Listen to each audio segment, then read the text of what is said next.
Hello.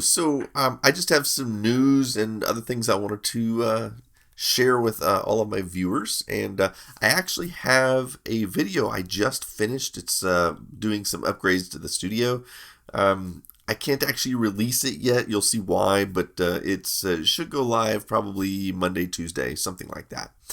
In the meantime, I thought this would be a good time to give you some updates on some various things. First of all, I wanted to share with you how much we actually earned on the Commander X16 fundraiser, which was way more than what I was actually asking for or even expected. So I think we were looking for $20,000 on the GoFundMe. And between the GoFundMe and the website, we are at $46,867. So, and keep in mind, that's just donations, right? So that's just really amazing the amount of interest there is out there. So we just can't wait to get these machines produced and start actually putting them in the hands of people who want to do things with them. So big thanks out to everyone who donated. It's very much appreciated, and we're already starting to put that money to use. So you'll see more updates on that coming soon. The next thing I want to talk about is maybe not quite such a happy thing.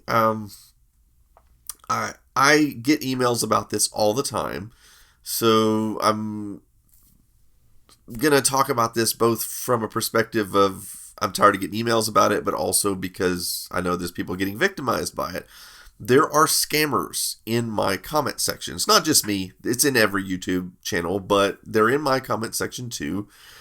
It's like whack-a-mole. So people are always asking me, David, why don't you do something about this? Of course, I do. I go in and I delete their messages, I ban them from the channel, whatever, but then they just pop right back up with a name that's just a few Unicode characters different from the one I banned before. Now, I've taken certain actions to try to limit their, things that they can post by blocking certain keywords and stuff like that, but I can only do so much. And so let me tell you how the scam works for those that don't know. So they go into the comment section, they've got a YouTube account that looks like mine, only it'll say something like 8-bit guy on Telegram or something like that. And they'll even use my logo, my face, and everything. And they'll go down to the comment section and they'll say something like, congratulations, you've won a MacBook or an iPhone or whatever. And text me on Telegram to receive your free gift. And anyway, so the way it works is they want you to text them on Telegram, and then they're going to tell you that you've won this thing, and all they need is a credit card number so that they can pay for the shipping, right?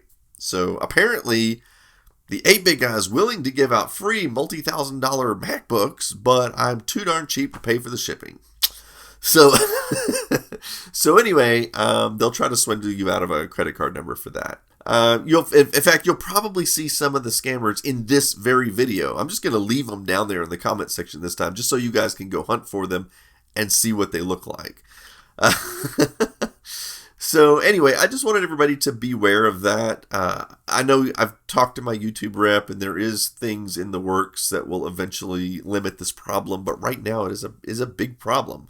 So the best thing we can do is just spread awareness about that, so that people will stop falling for it and they'll stop doing it, hopefully. But anyway, moving on, I want to talk about one more thing, which is something I've been planning to do for a while now, and I've even kind of hinted at this on some of the forums and stuff. But now that I'm more or less finished with my studio, as you'll see in the upcoming video, what I was thinking about doing was having somewhat of a kind of an open house event here. I also want to make it like a VIC-20 repair day. And why VIC-20s, you say? Well, people are always emailing me asking me for spare parts on this or that or whatever. And I don't really have spare parts for most computers, but by sheer coincidence, I have tons of VIC-20 spare parts because many years ago I had bought hundreds of VIC-20 motherboards from this seller online, and I managed to fix a bunch of them, and I sold them on my website. And then I ran out of working ones, and I've got like 40 or 50 broken VIC-20 motherboards left, and these are all ones that the chips are all soldered to the boards, so it's kind of a pain in the butt to get the chips and stuff off of it. But anyway, they're all these boards are broken. But I also, when I went to that Oklahoma recycle shop, I ended up bringing home a bunch of case pieces and keyboard pieces and stuff too. So I literally have like probably enough case, keyboard, and motherboards to fix, hundreds of VIC-20s. Now, I don't have enough parts to actually build working VIC-20s because there's certain pieces that I'm missing, like, power supplies, and I don't have enough case pieces or keyboard pieces to make full keyboards. For example, all the keyboards I have are missing the shift lock key and a couple of other keys. But anyway, I could probably fix a lot of VIC-20s. And so I was thinking, like, it would be cool just to have people bring their VIC-20s over that don't work, and we would just have like a repair party where we just use these parts and we just fix as many VIC-20s as we could. So I was thinking about scheduling some sort of event for that. Now the trouble is, of course, hey, this is not a convention center, this is my home. And I mean, realistically speaking, even if I said, hey, we can use both the studio building and the house for repair work, I could set up some extra tables and stuff in the house. I mean, realistically speaking, I don't think that I could accommodate more than like 30 people at a time between both structures. And then there's the parking situation. I mean, I don't think between my driveway and the street that I could accommodate more than 12 cars. And that's 6 in my driveway and maybe 6 on the street. And I don't think my neighbors would even be terribly happy about the 6 on the street. So that being said, one of my fears is scheduling an event like this and then having, I don't know, maybe only 5 people would show up.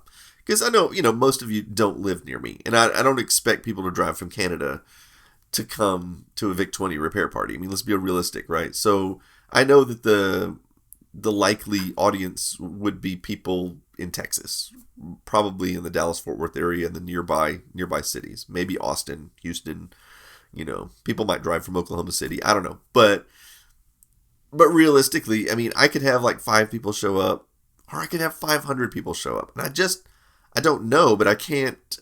It wouldn't be a problem if 5 people showed up, but if 500 people show up, well, that's going to be a problem. So I'm actually kind of looking for advice. You can leave your advice in the comments about how you think I should, I guess I need to create some kind of event, have an RSVP, and maybe I could even break the event up into multiple days, if the RSVP started building up. That way I could accommodate more people to come by.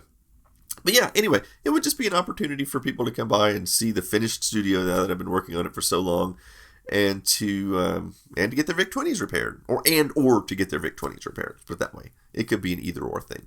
So anyway, that's what I'm wanting to do. I'm going to set up a page on my website, and there's not going to be anything there right now, but it's going to just talk about the open house event, and it'll just say, look here for future details on it. So that way, because like I said, I don't know how I'm going to do it right now, but I do want to do it. And just go bookmark that page. And when I know how we're going to do it, I will post some information there on how it's going to be done.